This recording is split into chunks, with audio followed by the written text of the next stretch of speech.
kind of like a chippy game with these Steelers only 2 weeks after the last one?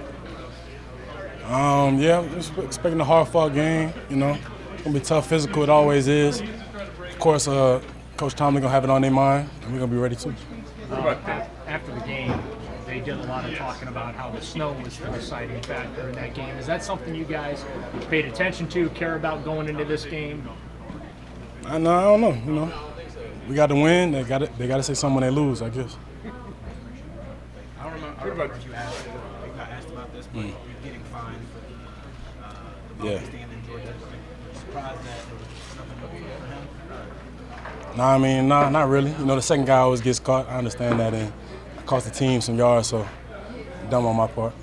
Jim today was talking about the balance of, it's a chippy game, so playing, with heart and all that, but playing smart. Do you think you guys have that kind of balance down in a rivalry game like this? Yeah, despite the circumstance, despite anything, record or whatever, you still got to see me every play. That's how I attack every snap, and that's how I try to play, stand out on tape and all that. So they still got to deal with me, and whether it be chippy or whatever, we're going in there to win. Do you have to treat it any differently with Pickens because what you had with him the other day, because of what happened at the end of the game with Greg, and then he gets 2 more penalties against Cincinnati? Feels like there's always something going on with him, so do you have to be extra careful? Nah, I don't think we the ones that got to be careful. We do what we do and let him do what he does. So let him be bad. Man, you haven't won in Pittsburgh since 2003 in the regular season anyway. Damn. What is it about that place that makes it so tough? I don't know. Of course, they got a great fan base. They always show up, waving their towels and stuff. So I don't know. I did not know that, but hopefully it comes to an end. I haven't swept them since 1988. Oh yeah?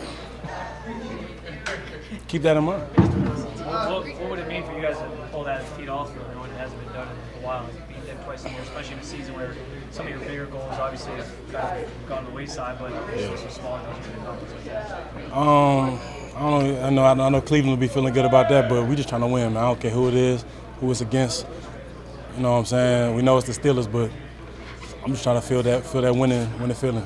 Because you just played them, for you personally, how does that help your preparation because it was so recent? Yeah. Obviously, there's a game in between, but how does it help your preparation for this game? It definitely helps. Definitely easier than playing them at the beginning of the year and at the end of the year. So we got stuff in the memory bank still.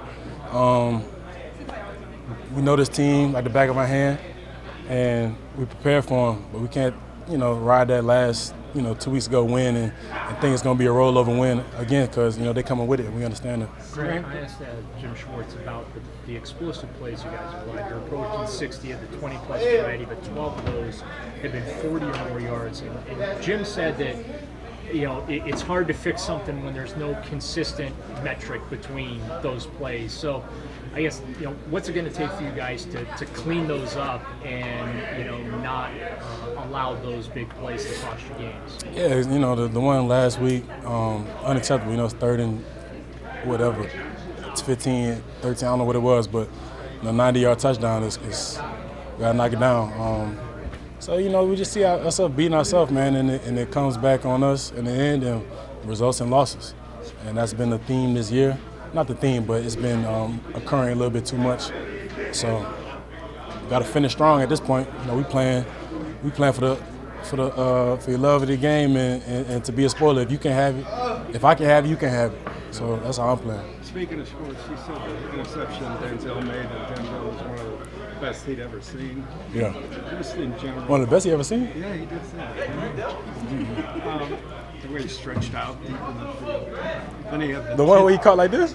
That's what I was thinking. But he did have the tip on the other one. That was a good play. My point is, what do you think of his play this year? Oh, yeah, I think he's the best corner in the league, that I've seen. I'm a little biased, but I think that I don't know how many PBUs he has. He should have at least 5 picks, but he dropped a couple. But he's always around the ball, and he doesn't really get the recognition he deserves. So I'm definitely pushing that, 2-1 for All-Pro this year. He's been carrying our secondary for sure. And he also won after Peyton. He did. He did. Just talk about that aspect of Denzel as well. Yeah, you know, the Make Them Know Your Name foundation that he has, it's incredible the work he does with his family. It's off the field work is just amazing. You know, his story with his father and how he stretched that into real life and I mean current life and continuing that work, man. You gotta go do your research on that, and he always gets back to the city he's from. Greg, going back to the adjustments just seeing the Steelers, how mental of an aspect is that? Because you know they're going to make adjustments, you guys are going to make adjustments, but you do have that knowledge to just play. Yeah, just play, man. You know, we're gonna make our adjustments during the week, but I'm playing. I'm playing hard. I plan to stand out. I know it don't matter, like I said, the circumstances, they got to deal with me. Appreciate it.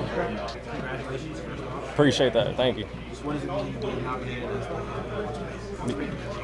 Yeah, it means a lot. It's a great honor that it's a big honor just in this league, and it doesn't happen often to a lot of people.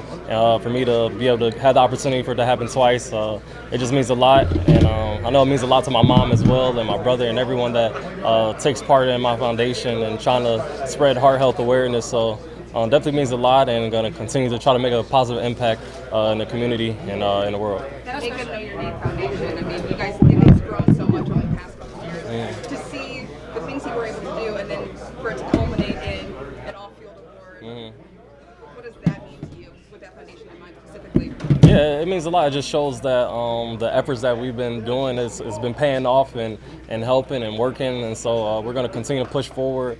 And like I said, if we could save one life, that's going to mean the world to us, and try to just prevent fatality from happening in other people's lives. So just whatever we could do to just help. Denzel, what did it mean to have your mom there for the surprise and for her to be just as surprised as you in the moment? Man, it means a lot. Like I literally, like I say all the time, she's the backbone of the foundation. She's really the Walter Payton Mom of the Year. Like she literally runs the foundation and does everything in there. And so it's really her award. Like I'll be telling her, like this is your award. You deserve this.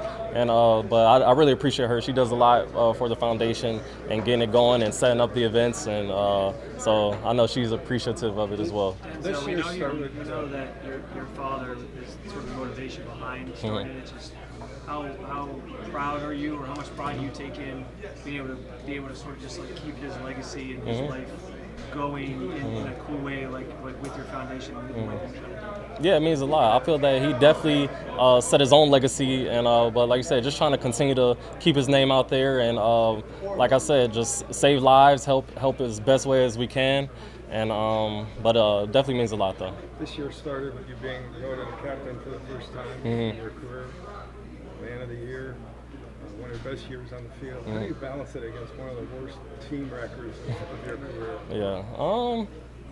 I'm a team guy. I mean, the main focus is trying to get the win. So I'm really just out there trying to do as best as I can to help the team win and make plays and do what I can. But yeah, our record's not where we want it to be, obviously. But that's not going to stop us from going out and competing every day. Other than that, is it your best year? I believe so. Yeah. Jim Schwartz was telling us your interception was like top 2 interceptions you've seen in all his years coaching. What about for you? Where does it rank in all of your picks?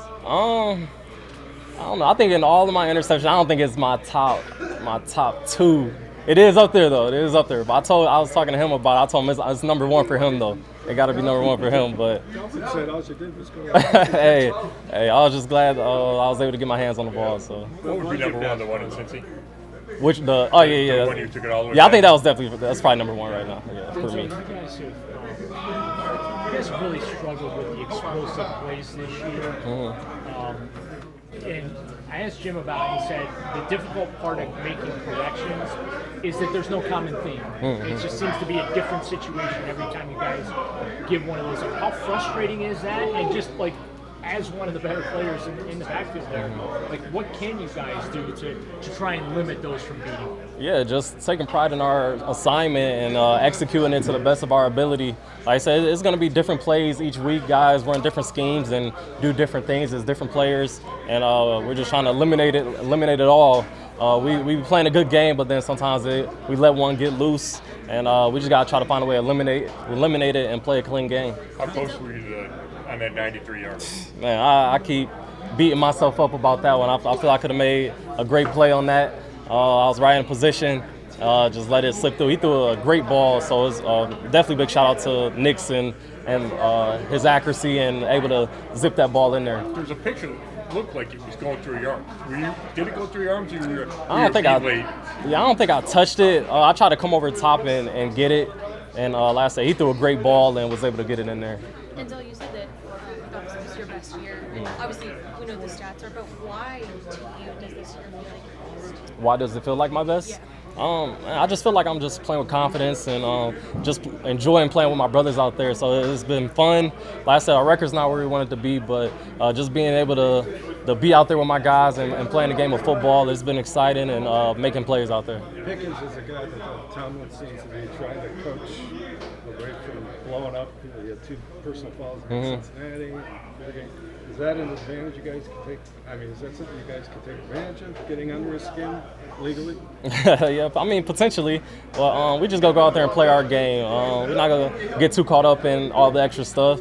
And but, I mean, if anything comes about from it, then, we'll handle it then. A lot of talk in the locker room, though, was about snow was the deciding factor in that game. Is that something you guys took note of and, are remembering as you go to Pittsburgh Sunday? I mean, that's football. The game's played outside, so that's a part of the game. It's going to be weather conditions. It's who's the best team on that day. So, I mean, that's the game of football. How much does some of the other receivers on that team, do they talk a lot during the game, or how does that kind of play out with you guys, given some of the stuff that went on in the first one? Yeah, I see some of those guys. They be talking trash to a lot of the teammates and stuff. They don't really talk trash to me. Anybody talking much trash, but I don't know. I accept it. They want to come talk to me. I'm cool with it. We could go have a little show, put on the show out there. So I'm looking forward to it though. Did you do anything specific in the offseason this year, different than you did in any other year, to play the way that you are this year? Because it seems like you've taken your game to I would say my biggest thing is getting closer to God and my faith. So just growing in my faith and trying to stay in the Word as best as I can. I'm not perfect, but I try, and I don't know, just growing closer to Him. Things are going to happen in life, but just being able to overcome it and continue to push forward. I know you've been to Pro Bowls, but is it important to you to be an All-Pro this year?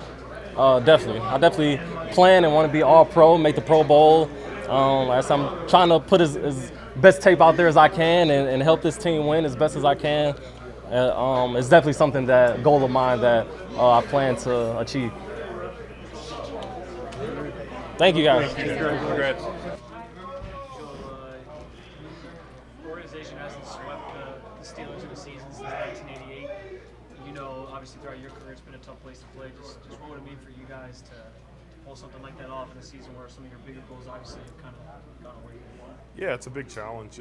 Obviously, Pittsburgh's been a great organization for a long time. So if we can go out there and get a win this week and go 2-0 against them, it's a good step for us. You always talk about winning your division, and we've obviously shown we can win our division games. We have to put some other stuff together as well. But it'll be a big challenge this weekend, but it'll be big for us if we can find a way to do that. It's the next game for us. I do think the guys are focused and are playing hard and fighting. Like you said, we're not where we want to be, but it's a division game.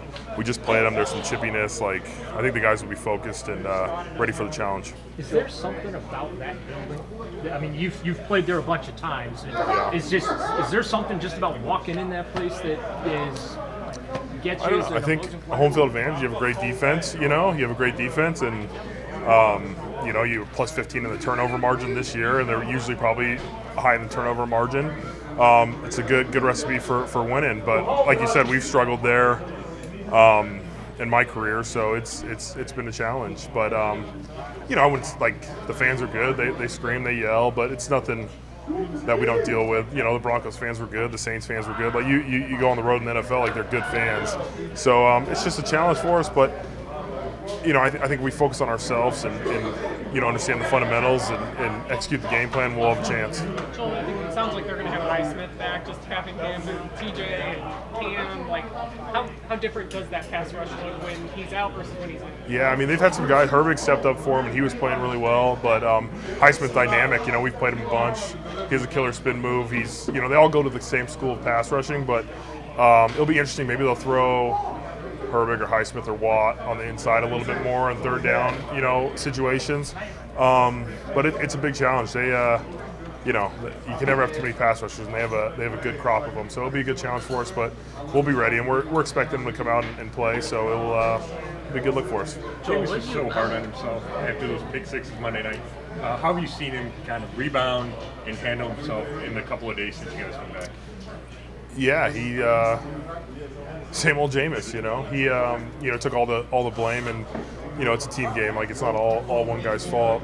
But he's focused on this week, and he's trying to be better for us. But we were in position because of him as well. So it's give and take. But he's focused. He's ready. He's always going to be Jameis. So we're ready to roll with him. He's a guy that really cares and takes pride in what he does. But at the same time, he plays with no fear, if that makes sense. What's it like playing with a guy that's not afraid to let it rip, but also at the same time, when he does, positive things don't always happen? Yeah, he's just a football player. I think he trusts himself, and he says, I see it, I'm going to make it happen. He doesn't second guess himself. And as a lineman, you appreciate he plays on time, he moves around in the pocket, he takes his shots when they're there. Teams have zeroed us a few times, and we've beat them over the top a few times. So, it's part of the game, and we talk about taking care of the ball here, but we know he's gonna give us a chance, and I think you've seen it. Like, we want to convert some more in the red zone in some of those situations, but we're moving the ball well, and we're doing those things. So we'll play with Jameis. He goes out there and he gives us a chance. Joel, after the game, he said he was praying for deliverance from the pick sixes, which kind of went crazy viral. Do you enjoy watching him on the mic and seeing and hearing some of that kind of stuff, and how fun is some of that stuff? Yeah, I don't watch the interviews, but you get them on your Instagram or whatever it is. But it's not an act, like we were praying before the game, and he started breaking out the Monday Night Football theme song in his prayer, and so it's just part of who he is and his character and his energy. So you know who it is, but it's not a fake act or anything like that. So you go and you're around him, and that's just who Jameis Winston is, and you appreciate him for that. But I'm sure we'll get some more quotes as we go. Hey, Joel, when talking to Kevin, he said the pass protection was outstanding Monday night, but he also said that you guys have to run the ball more consistently. So how do you do that? Yeah, we got to take a chance of our opportunities. I think we dropped back probably 60 times or whatever on Monday night, and they had the most sacks in the league, and the guys competed. We have another huge challenge in the passing game this week with the Steelers. But really the running game, I thought we started off well last game. Then it just comes down to executing. We got to find the right looks and run the right schemes into the right looks. But when we call a good play, and we have a 6-man box or a 7-man box, we have to find a way to get, positive yards and hopefully get one of these to break. We haven't had very many explosive runs this year, and that's just finishing our blocks, every position. But we just got to find a way to execute those plays, and it's really winning your one-on-one and making sure we're in the right calls. Nick admitted that this week, going back to Pittsburgh, will have some extra emotional impact for him because it's obviously where the injury occurred. So how do you do that for him going back, and how emotional that will probably be? Yeah, we always got Nick's back. He's so quiet, you never know when he's, even feeling emotions like that or anything like that. But it was obviously a big, situation in his life. And so we're going to have his back, and we're going to, hopefully get him going a little bit. But we know it's a big moment for him, and we'll always, ride with Nick. Is that how Roy is in all the meetings? Yeah, he has his moments. I would say maybe 1 in every 3 he lets a little outburst go like that. That's like a Thursday 8 a.m. meeting, so really wakes you up, that day. But no, he's an energy guy, and he's a Jersey guy, so he's going to have some of that to him. but yeah, it comes and goes. You know, when he thinks we need it, he'll let us have it. Is Jameis always in those meetings with you guys? Kind of. Yeah, that's like the blitz meeting for the week, or the protection meeting. We do that on Thursdays, and so you know that's a once a week meeting just to make sure we're all on the same page. Did you see Zach Martin is having surgery? He's, I guess, heavily considering retiring. I mean, you guys have been together or in the league together a long time. Yeah. Same position. Just, I guess, what are your thoughts on a guy like that? Yeah, I mean, great career. He's played a lot of football, and you know, I remember him getting drafted and me getting drafted after him, and I've respected his game. I mean, technician. You know, obviously he's going to be a Hall of Famer for sure. And if it is the end, you know, it's a remarkable career, one of the best, you know, guard careers of all time. And, you know, we've talked a little bit here and there, but heck of a player, man. And from what I know, a heck of a person. So, you know, wish him all the luck in whatever he, you know, decides to do. You've been here since day one with Denzel, and he was awarded Walter Payton Man of the Year this year. What are your thoughts on him getting that? Yeah, great honor. I think it's his second time. I know he does a lot with his foundation. And he's just a good person. You know, I think those awards come down to people that like care. He wants to help his community out. He's from, you know, the area, and Denzel's one of the good guys. So when anybody can get recognized like that, I think it's special. You know, being a past winner, like, you know, you get 32 other guys, you get around like-minded people. It's a very cool award, and Denzel's, you know, more than you know, impressive, and he's good for that award. Thanks. Yep.